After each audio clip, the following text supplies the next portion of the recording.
This is Gail here again. Welcome to the second episode of Gail's Kitchen, the only show on the internet where I tell you how to make something and then I show you the exact way not to make it. So it's not the goal, so maybe this time I will show you the correct way to make something that I'm showing you. So here we go. That would be good.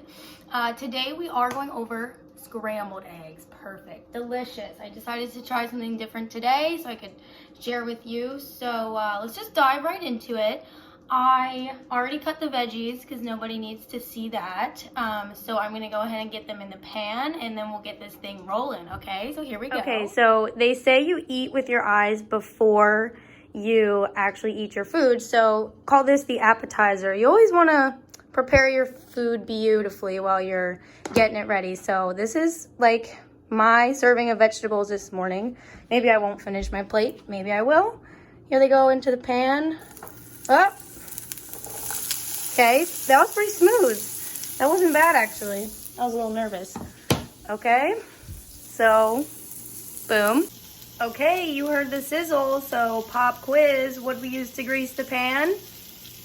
Butter, correct. Okay, good job. So yes, I did put butter in the pan, and now I am just gonna go ahead and season the babies. Okay, this is a seasoning medley, and we have baby carrots in the pan with red peppers, broccoli, green beans, and that's about it. So we're just gonna let these babies simmer while I prepare the eggs.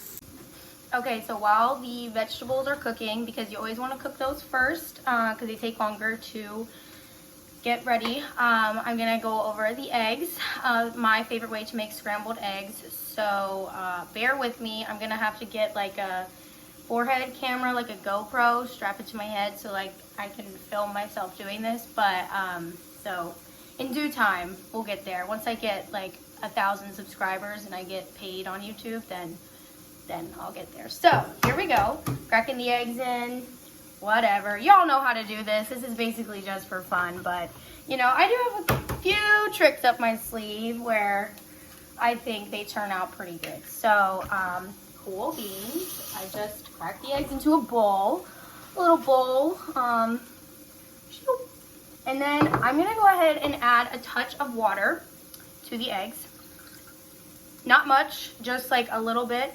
It doesn't have to be much because then it'll get runny. I do think milk is delicious. I do this because it makes it really creamy and just like fluffier. So I think water is a good option. If you want to use milk, go ahead. I don't eat a lot of dairy, so the dairy I use is very selective, but if you want to use milk, that's fine. Okay, so the mixing portion is essential. So what I do is I'm going to whisk them around. So I start with like the yolk. Now you can't really see it, that sucks. Hold on. My cinematography tricks are getting really good. Okay, so here's the whisking process. So you break the yolk. I tilt the bowl because I think it gives you better leverage. Y'all know about leverage, don't you? All right, so here we go, just whisking away. Oh, I spilled, damn it. That never happens, but here I am showing you what not to do, so. You should keep like a dual list, like one side says, helpful things Gail said, and then the other side says, what Gail taught me not to do. So, yeah, boom, beautiful, look at that. Okay, so this is nice and whisked, and you're not really gonna get much better than that. But see the bubbles? That's from the water, and yeah. Okay, there's a couple ways I think that you can go about pouring the scrambled eggs into the pan. So I like to just cook them all in the same pan because why not? So I think they're pretty much ready to get added. Sometimes I will create a little like hole in the middle and pour the eggs right in there if I don't want it to be super like separate, or like I want it to be separated. I don't want it to all be together. And I think that works really well. Or you can kind of just like keep everything. You could do it like this if you really wanted it to just be like eggs and veggies and not really much of a difference. But I think I'm going to go ahead and do like one of these today, like kind of in the middle of all that. So I just kind of create my space to pour the eggs into. Might give the pan a little bit of spray with this coconut and avocado blend, just so that the eggs don't stick too much. So here we go. And then just, oh yeah. Perfect. Okay, so at this point, this is where the game gets a little tricky. And I'm going to go ahead and pause you for a second so I can season these eggs, because this is like the best time to season the eggs. But I like when the bottom cooks and you kind of leave it sit and then give it a stir. So hold on. Okay, there's the seasoning medley I just did on these guys, and I really just kind of swirl the spatula around the pan because well, when it gets a little cooked on the bottom like that, I do a little flip. Just let that cook, you know. I'm not really chopping it up too much right now. I'm just letting it do its thing, you know. Eggs, they know what to do. Once you get them in a pan, they were like, I was born for this.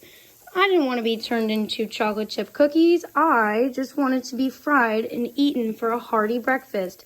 That's what most eggs say if you ask them. There is the occasional egg that enjoys to be brownies, and that's fine. I love those eggs too, but these eggs here, man, they are just, yep, they were born for this. Okay, so it depends on how you like your eggs, honestly. Some people would be like, that's perfect, and they'd want to stop there, but I like to give them a little bit more time, a little bit more cooking. Flip them around, that, man.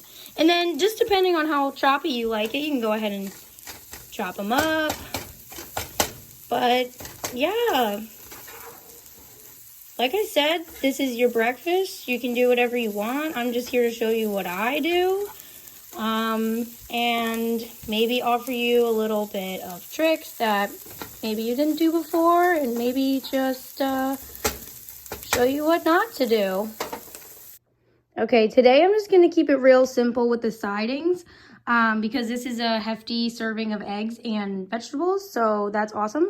I'm definitely going to go with the feta cheese today. I like this packet from Costco because it's like $7-8 and you get all this feta cheese, and it's really easy to pour out. I do like feta cheese in a block, but it's just an extra step. Like, I don't want to put it on the cutting board and cut it. Like, no way. I just want to tip that over and pour it. So yeah, convenience. And we're gonna get the avocado. Where is it? The avocado pod. Perfect. Awkward. Okay, see, you can see I had a little quarter the other day, and it's awesome. So here we go. Nice. And there you have it.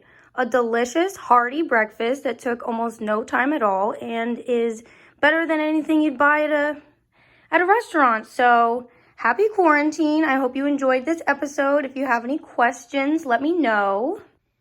Thanks again for tuning in. This was a fun episode. I'm glad I could share with you guys. I hope you all are staying sane, doing your home exercises, whatever need be. Let me know if you have any recommendations of recipes that I could make, maybe. I'll probably mess it up, and then it'll be funny to watch.